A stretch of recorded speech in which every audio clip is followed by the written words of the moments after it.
Hello, I'm Amber. And I'm Neha. We are parents of a gifted child who's on autism spectrum. Through our YouTube channel, we want to help parents with children on the autism spectrum learn more about autism, avoid a lot of myths that are there on autism, and provide a lot of tips and strategies that can help ease your parenting journey. All our content is well researched, but please note that every child is unique and there is no way that this video would replace any kind of professional medical advice or intervention. If you find this video helpful, please like it, subscribe to our channel, and further share it with parents whose children may be on the spectrum that you may know about. We post new content every Sunday at 8 p.m. IST, Indian Standard Time. So today we are going to talk about why swimming skills are important for a child on autism spectrum and why we decided to take this further with our child.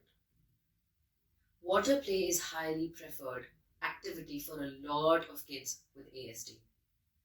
They find water fascinating and get a lot of enjoyment from it. Water is attractive, it glistens, sparkles, and is engaging to touch. Pleasant experiences in water may reinforce repetitive contact, luring the individual. It's not just for children, even we get lured by water. So why did we decide to start swimming for our child? Now, our children, they cannot gauge the difference between the level of danger or differentiate between dirty water or clean water when it comes to activities and when they're playing. So whether it's painting, whether it's jumping into the pool, they don't care. It is not there for them. Or it comes, but it comes after a while. So as an individual with ASD, usually they are not hesitant and they do engage in dangerous aquatic interactions when they're just here and there. So we have to be very, very careful of where we are taking our children. But water play is important and it is helpful. It is therapeutic. Now, children on autism spectrum, they may not be aware that the water bodies can be deep at places and they just can't just walk in there. Drowning is the leading cause of death for autistic children between the ages of 0 to 14. A lack of awareness and lack of understanding around dangerous situations is more common in children with ASD than their typically developing peers. As in the inability to read or take notice of signs in the community. Our children do not understand easily. It takes time for them to understand. So we have to keep repeating for them that this is going to be dangerous. You need to take care. Every pool is not the same. There will be pools which are 4 feet. There will be pools which will be 8 feet. We have to be careful. Now for our son, we did begin when he was, I think, just about 2 years old. And we took him to the pool and he enjoyed himself. We were in the shallow pool and obviously he was too small. He enjoyed that. But then the pandemic hit. And after the pandemic, we wanted to begin it again. So we went to places, we'd gone to the beaches, and that is where we realized for him, it worked. Introducing him to water on the beach, it worked for him. He didn't have any kind of fear for water. But then again, it had its downside because then we went to other places and there were pools in there. And without even noticing and without even asking us, he just jumped right into the pool. He was super excited to see water there and he thought, oh, it's a safe place, and he jumped right into it. And then he realized it was not safe because he suddenly felt as if he's going deep inside. And fortunately, we've always been around to take care of that. And so you always would like to be around your children when such a thing, you want to introduce them to water and you want them to be in the pool for their benefit. Now,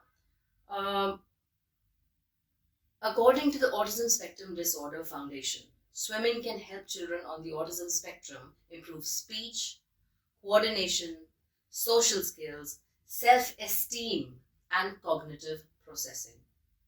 That is, our children can learn a lot of language, they can develop language. It gives them some sense of satisfaction when they are in the water. It matches their it caters to their sensory needs. It caters to their sensory needs. They are very happy in water. Why just them? We all are happy in water. So for them, it is a treat. They love being in water. It keeps them cool, it keeps them calm, and it also develops a sense of achievement in there. When they are on their own, they are able to engage themselves in that water. Now, while our children are often excluded from other sports because there are too many elements to focus on, but being underwater, they don't have to think of this that somebody's going to pass the ball and they have to, just think of that ball that am I going to be able to catch it or not. They are there and they are able to they have to swim for themselves. They feel this is something they are doing for themselves. It is not a team activity. Of course, team activity is important, but this gives them that sense of achievement and they feel much better. It helps provide quality intervention, motor skills. It is a sense of achievement in using your eye-hand coordination only for yourself and not with another object, which might be a distraction at times for them and which might not make them feel very confident and which might bring down their confidence. So in our children, we want them to have that sense of achievement and we want them to have that level. So introduce them to water, introduce them to swimming.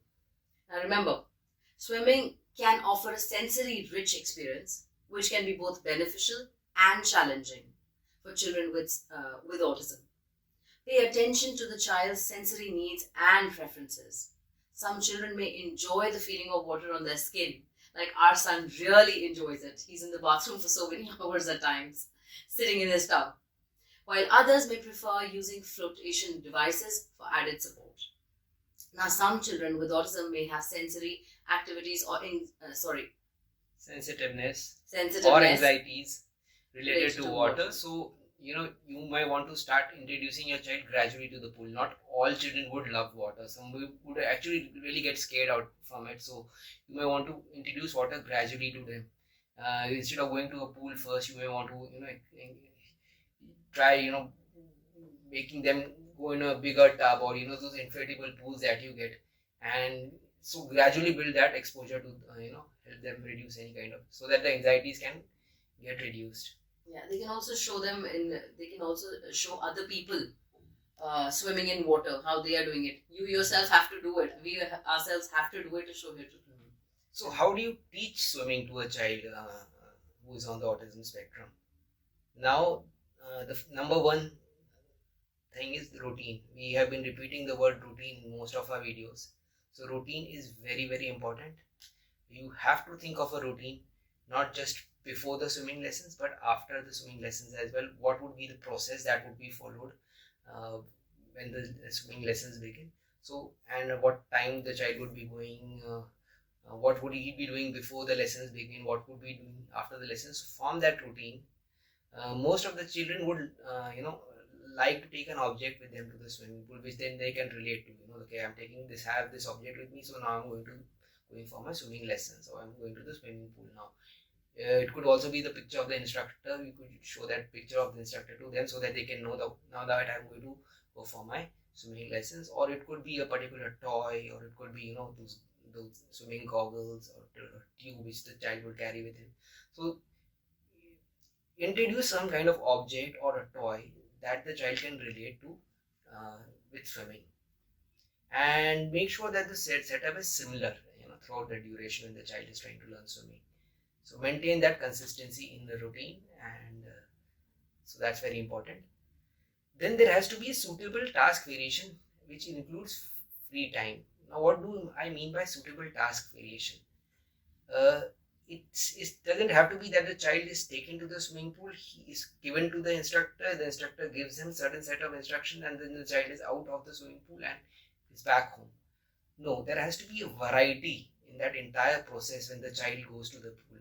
It could start with some kind of warm-up exercise when the child is jumping, or probably is cycling to the pool, or he is,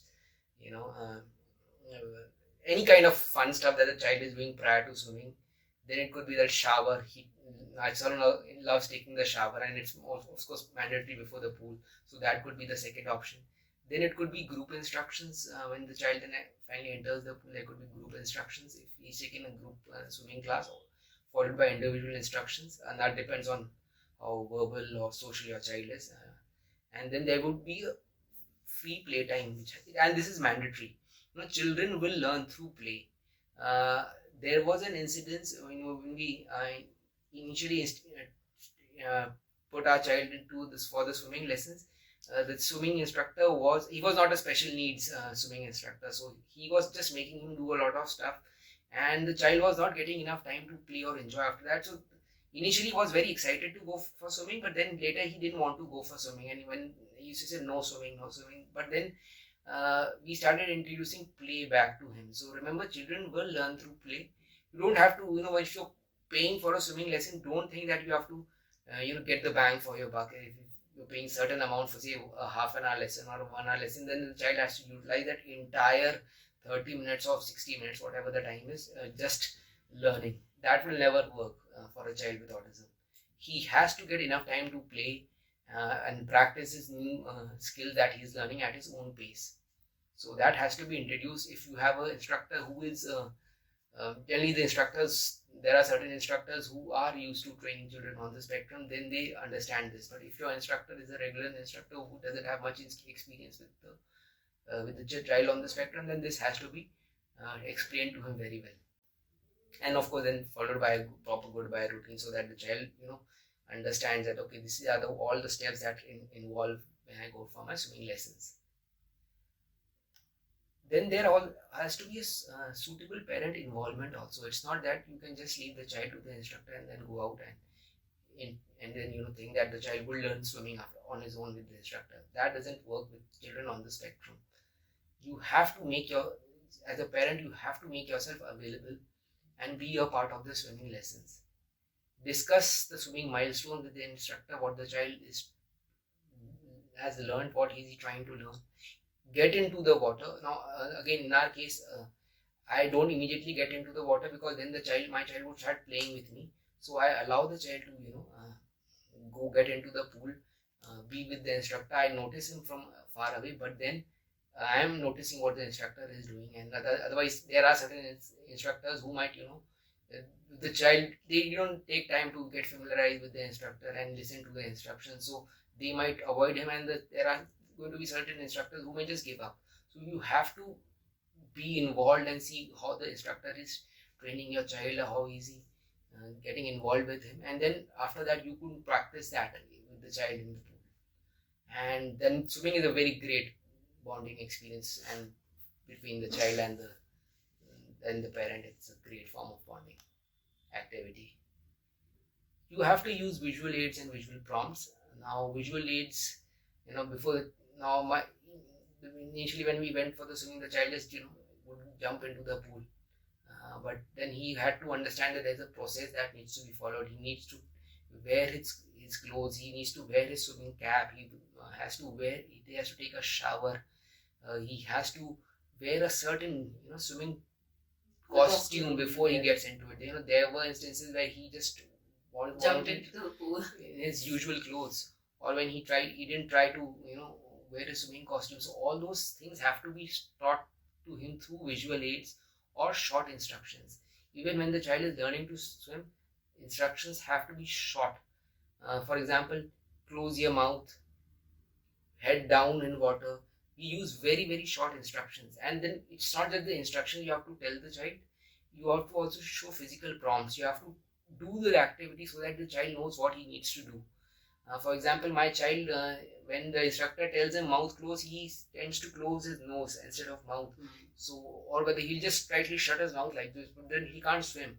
So you have to show it to him with how he needs to actually close his mouth and then put his head down. So all that has to be shown to him.